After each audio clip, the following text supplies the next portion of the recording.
नमस्कार साथियों, पर्यावरण क्लासेस में आपका स्वागत है। हम भौतिक भूगोल को पढ़ रहे हैं, जिसमें वायुमंडल में आज हम सूर्याभिताप एवं पृथ्वी के ऊष्मा बजट को देखेंगे। सूर्य से जो प्राप्त ताप है उसे ही सूर्याभिताप कहते हैं।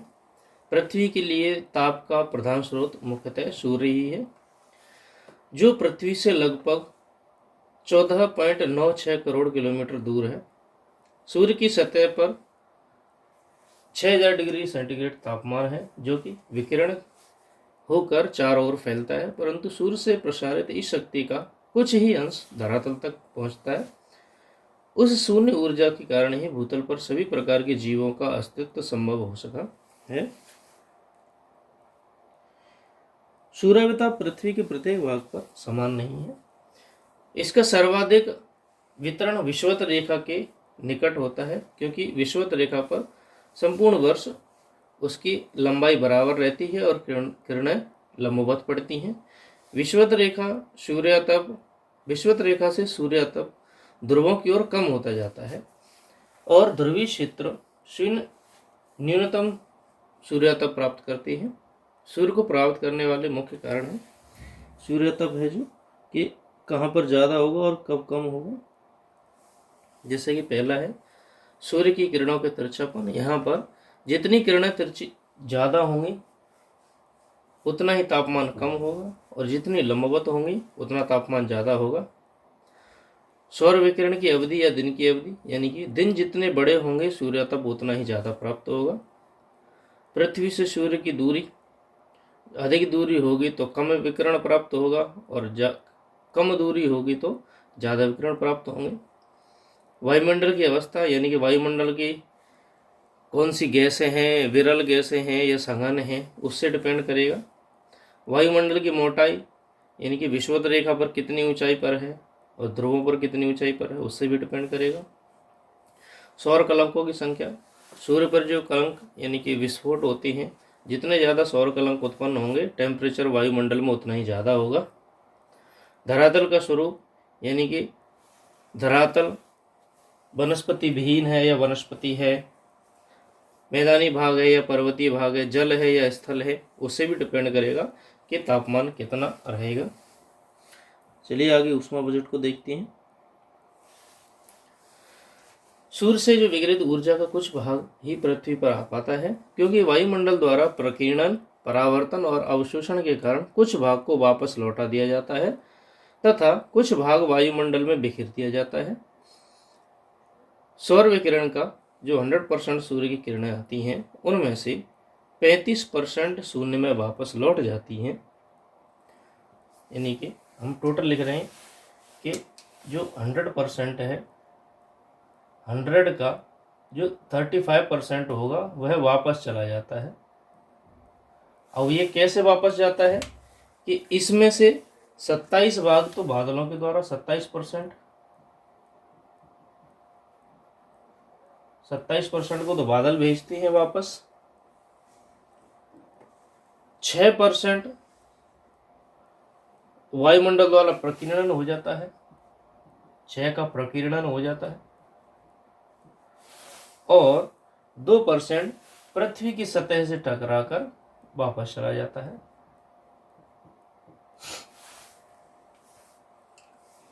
ये इस प्रकार 35% भाग जाएगा वापस लौट के वायुमंडल में ही।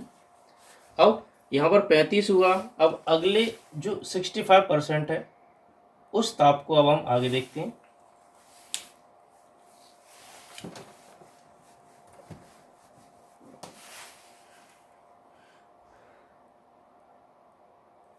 शेष जो 65% भाग में क्या है, 14% तो वायुमंडल द्वारा जलवाष्प, धूलकण एवं गैसों के द्वारा शोषण कर लिया जाता है। इस 65 में से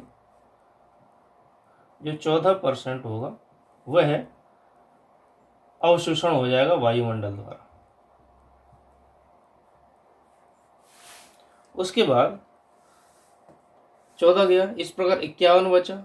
51% ऊर्जा ही पृथ्वी को प्राप्त होती है टोटल में से, और ये 51 है, इसमें से भी यहाँ पे 51 बचा था, अब इस 51 में से 34% भाग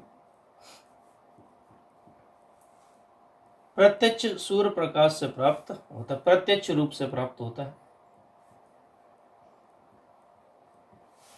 और जो 17% भाग है वह है दिवा प्रकाश यानी कि दिन के प्रकाश से प्राप्त होता है। डायरेक्टली सन से नहीं मिलता है, जो दिन का प्रकाश होता है उससे टोटली प्राप्त होता है। तो पृथ्वी को केवल 51% ही प्राप्त हो पाता है सतह को डायरेक्टली। इसका अवशोषण कर लिया जाता है वायुमंडल में 14% का। टोटल आती है 65%, 14% अवशोषण और 51% जो कि पृथ्वी को प्राप्त होती है, जिसमें 34% प्रत्यक्ष रूप से और 17% जो दिन का प्रकाश होता है उससे। चलिए आगे देखते हैं अब।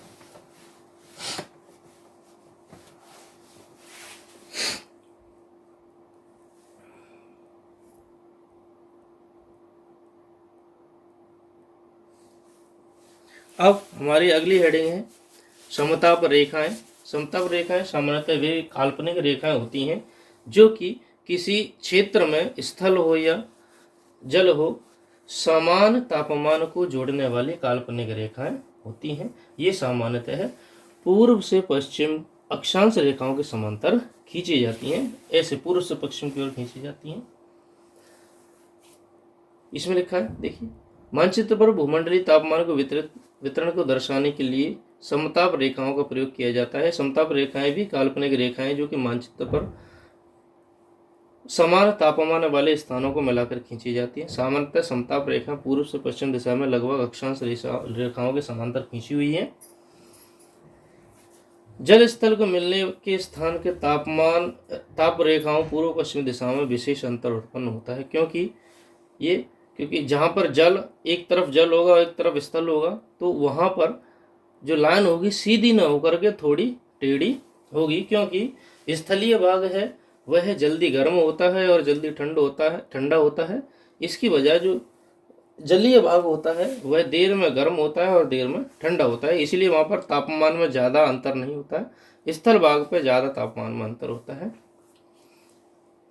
तो जिस क्षेत्र में ज़्यादा जलीय भाग होगा वहां पर समताप रेखाएं दूर दूर होंगी और जो स्थलीय भाग होगा वहां पर समताप रेखाएं पास पास होंगी, क्योंकि टेम्परेचर जल्दी जल्दी घटेगा बढ़ेगा और सागरीय क्षेत्र में जल्दी जल्दी ना तो घटता है और ना ही बढ़ता है।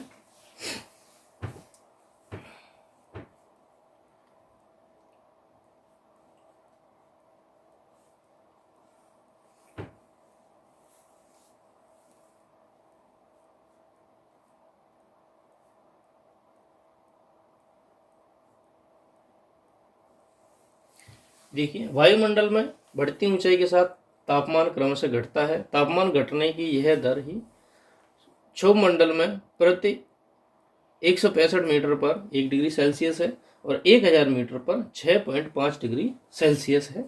ये याद रखने वाला था, पहले ही हम देख चुके हैं। यानी कि 165 मीटर पर तापमान कितना घटेगा क्षोभ मंडल में 1 डिग्री सेंटीग्रेड, और 1 किलोमीटर जाने पर कितना घटेगा, 1 किलोमीटर है यहाँ पर 1000 मीटर किया तो किलोमीटर कर लिए 1 या 1000 मीटर, जिसमें 6.5 डिग्री सेल्सियस तापमान कम होगा। इसे ही ताप ह्रास दर कहते हैं। नॉर्मल टेम्परेचर लैप्स रेट कहा जाता है इसे। वायुमंडल में नमी भी होती है तो उसके वाष्प में उपस्थित गुप्त ऊष्मा का ताप के गिरने की दर को नियंत्रित करती है। कैसे?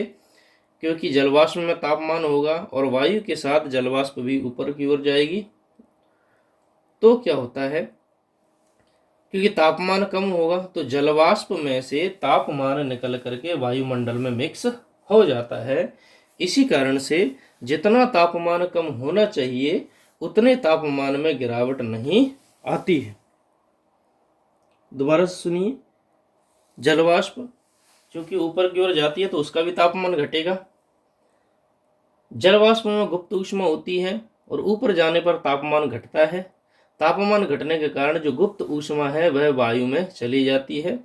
यहाँ पर लिखिए, गुप्त ऊष्मा वायु को दे देती है। इससे ऊंचाई बढ़ने के साथ साथ तापमान तो घटता है, लेकिन जो घटने की रेट है वो 165 मीटर थी, 1 डिग्री सेंटीग्रेड था। उस रेट से तापमान कम नहीं होता है, उसी को कहते हैं रुद्धोष्म ताप ह्रास दर। ताप गिरने को रुद्धोष्म शीतायन कहते हैं। इस प्रकार ऊंचाई से नीचे की ओर जाने वाले वायु पुंज का ताप रुद्धोष्म ताप दर से बढ़ता है। तो इस प्रकार हमने पृथ्वी का ऊष्मा बजट देखा और सूर्याभिताप देखा। वीडियो को अंत तक देखने के लिए धन्यवाद। Thank you.